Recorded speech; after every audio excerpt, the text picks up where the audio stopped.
Morning guys, Monday morning, lockdown.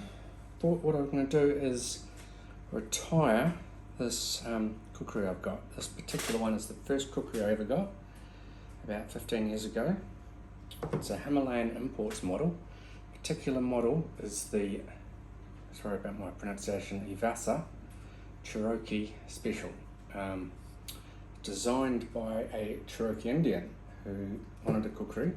So he made one out of wood, sent it over to Himalayan Imports, and then they took that design and made this particular one. And I decided to buy a version of it. At the time, it suited my needs. It doesn't anymore, so I'm retiring it now. It's not a bad cookery in any way. Himalayan Imports have got a great reputation in Nepal. Karmis from a line of Karmis make really good cookeries, really strong cookeries, and their sort of reputation is that you can't break their cookery. And part of the reason of that is the spine of this particular cookery.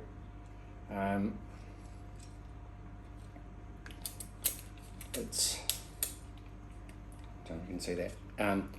It's over a centimetre thick, so it's it's a real beast of a cookery.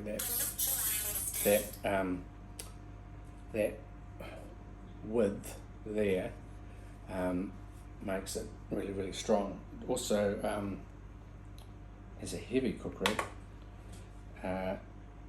which is another reason why I'm retiring it. 791 grams, so yeah, it's a beast. Unlike a lot of cookeries, instead of coming with a chuck mark and a card, little loogie knives that go on the back of the sheet, this one came with two little knives, both sharp, and an awl. And the reason for it is that this is supposed to be a game gathering cookery, particularly designed to get deer or elk, caribou or something like that. So this is supposed to be something you take on the camp. You'd use this to build your shelter and protect you and things like that. And you use these two little knives as your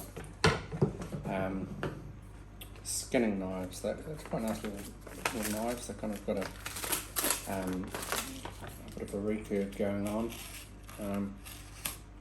And they're okay too. They do what they're supposed to do. But again, I've got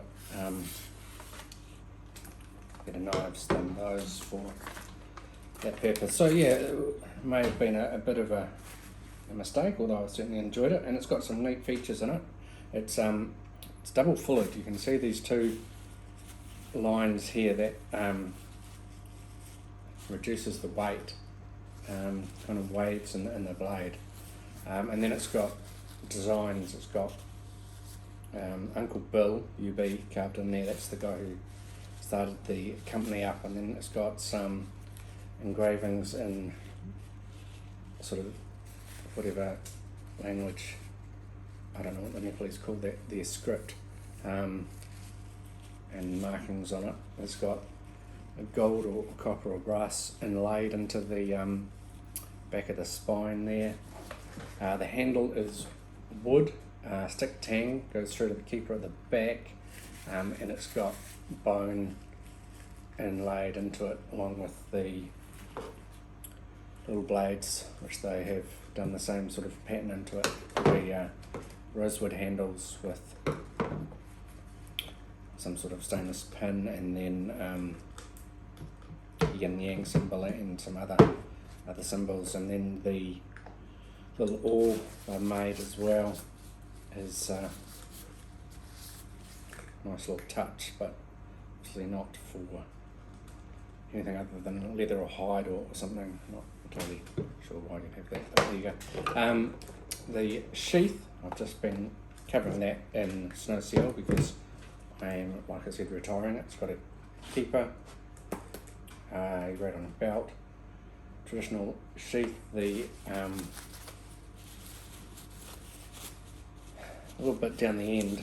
It's a little bit sharp, and wearing it once and it stabbed me in the leg. So yeah, it's a uber strong, uber tough cookery designed for Westerners, Western hand size. It's all traditional design, traditional handle, which is designed to stop your hand falling off the back, and also with these lugs to keep it from falling onto the blade. The length is supposed to be around 18 inches. It's not, it's closer to 17. The actual blade itself is only 11, and the actual cutting surface is only, it's just under 10. Big curve there, big weight. It's definitely weight forward, but just not for me. Nothing wrong with it. Goes into its sheath. It's got a little thing at the back for both the blades to fit into, and they go in and they stay in. Put them in the right place. But now that I've got some other cookery, different cookery, I'm not saying better, but more suited to my needs, I'll be retiring this. It's not really for sale, just kind of like keeping it because it's such a beautifully made and traditionally produced cookery that I want to keep it and put it away. And to do that, I am putting snow seal on the leather. It's a waterproof and a good preservative. I really recommend if you've got sheaths that go out and about, use that. To clean up the blade, I've been using this stuff called Autosol. It's a polishing compound. I don't know what's in it, but it really does seem to clean up blades nicely that have got a little bit of spot rust or verdigris or just goo on them. This stuff works well, and this one been neglected for a while and needed a good clean. And then to that, put a light coating of the stuff Renaissance wax. And this is something that was developed by someone in the museum, or for someone in the museum. And it's a wax and other stuff in it, and it just prevents sort of corrosion. And the idea behind it is that you put it on and it kind of invisible.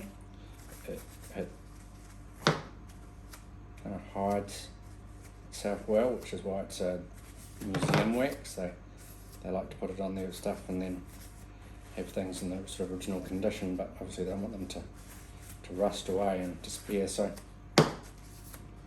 this is designed to do that, and it works well. I've seen tests where people have put this stuff down and tried to rust things, and you can make it rust through this. But if you're not intending to make it rust, then this certainly keeps that at bay, and that's basically what I'm doing with this. I'll just be putting it away in a case, out of the sheath, because you shouldn't keep your knives in leather, because it kind of traps moisture in it and doesn't help in any way. And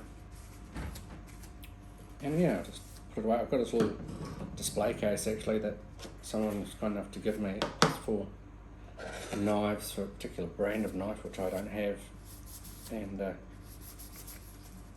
I'm going to put them in there and maybe hang them on the wall or something like that.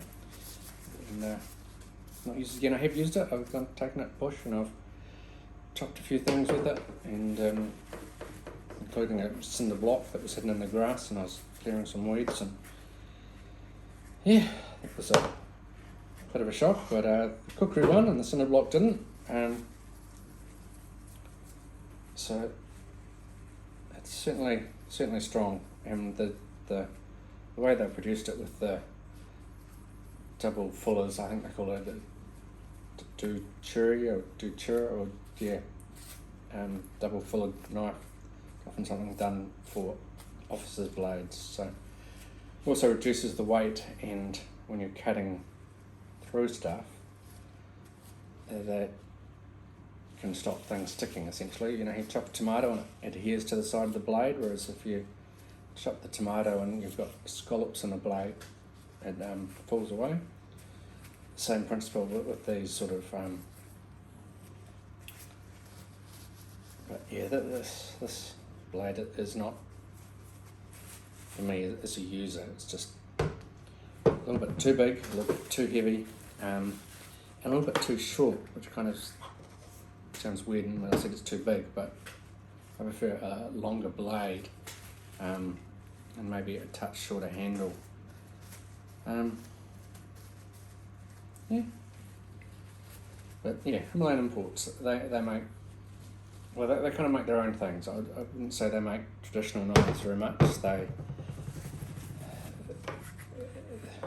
They make their own thing, and good on them for doing so. And there's a lot of people who love their knives, love their tools. They make really good, strong tools. You won't find something much stronger than this, I believe, and with the decorations and things like that, incredibly well done. Yeah, just not the sort of cookery I'm interested in anymore, but I do love cookeries. But this one is going to be retired, not thrown away. I'm not really interested in selling it to anyone. I just thought I would tidy it up, clean it up, put it away, probably hang it up on the wall. Yeah. So thanks guys. If you're after a good cookery, Himalayan imports do some amazingly thick, strong, heavy duty stuff. There's lots of YouTube videos on them as well. But this particular one is not for me for a user anymore, but will look good hanging on the wall. Anyway, thanks guys. That's Monday. Cheers.